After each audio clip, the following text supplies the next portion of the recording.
At this juncture, people want to hear what is being entertained right now to move in the direction of reopening government, of getting things moving again. The onus is on both sides, all sides, the president, House, Senate, Democrats, Republicans, to bring those answers.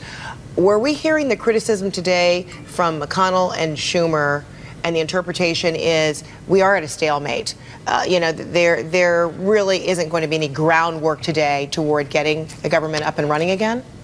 Well, I hope there's going to be some groundwork laid. Look, I'm sure Schumer is very frustrated. I worked for Schumer for 8 years as a top aide, and I've never known him in those 8 years to ever misrepresent what was said in a meeting. And he came out of a meeting with Donald Trump late last week, and they were very, very close to a deal. And what happened is, and this is not the first time this has happened with Donald Trump on this issue, from the meeting conclusion to the time when people get home, his aides get to him, the hardliners get to him, some people in the House Freedom Caucus who are very, very conservative get to him, and he backs away.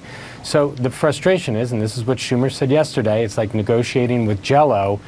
I believe that there is a solution out there that includes a DACA fix that could get 70 votes in the Senate and 300 votes in the House that would reopen the government. The president's got to show some leadership and signal a little bit of flexibility.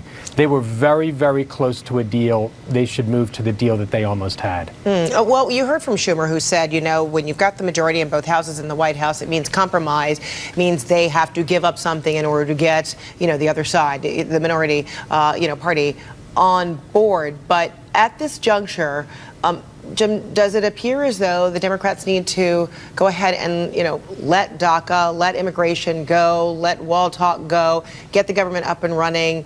This is more, kicking the can down the road, but perhaps working toward more permanency later after government's back up and running? Right. So that's a great question. And, in the negotiation that Schumer had with Trump, Democrats were willing to give on the wall, which is a big give. Here's the problem with that.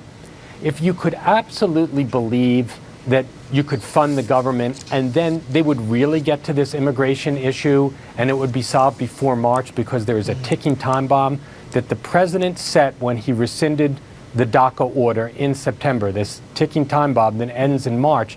If you could believe that they would really get things done, that the president would keep his word, that he wouldn't back out on the deal, yes, you would do this. But he's been too willy-nilly on this. He's been too unpredictable. So we need some predictability. So then, Brian, trust. I mean, underscoring trust is a big problem.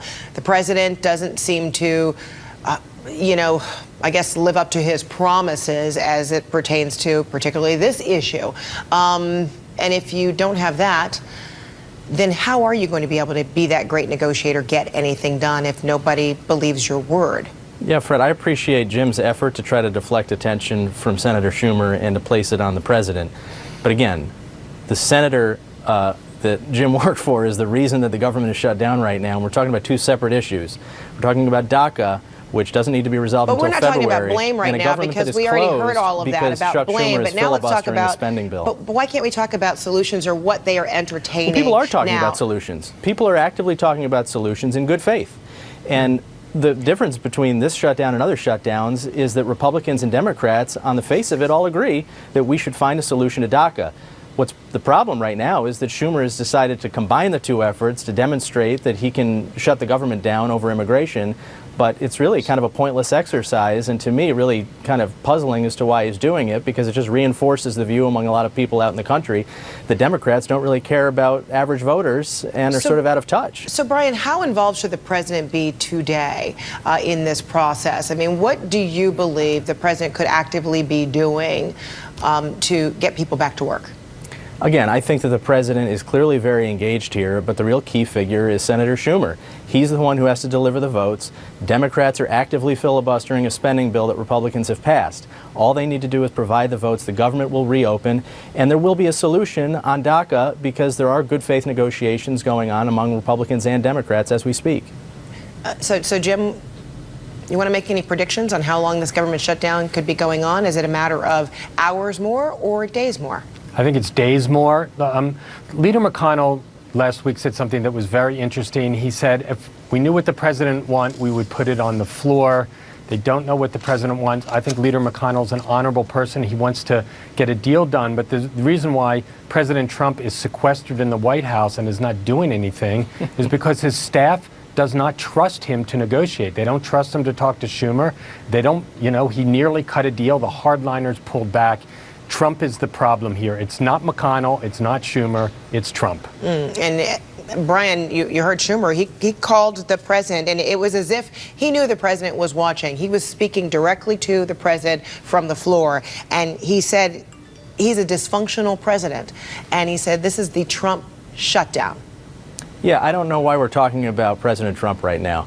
The Democrats are blocking because he's the a president of the spending United bill. States, and he is the leader He of has this said nation and the that leader of he the wants to Republican Party, resolve which is in the DACA. majority of both houses in the White House. Senator Schumer would like for Trump to be the story here. He is not the story. Senator Schumer and the Democrats in the Senate are the story. They are blocking a spending bill by filibustering it as we speak. All right. Brian McGuire, Jim Kessler, and this perhaps is what might be going on behind those closed doors on Capitol Hill. Let's see if we can, get any real direction as to where they're going next. All right, thanks so much, gentlemen. Thank you. Thanks for having us. All right.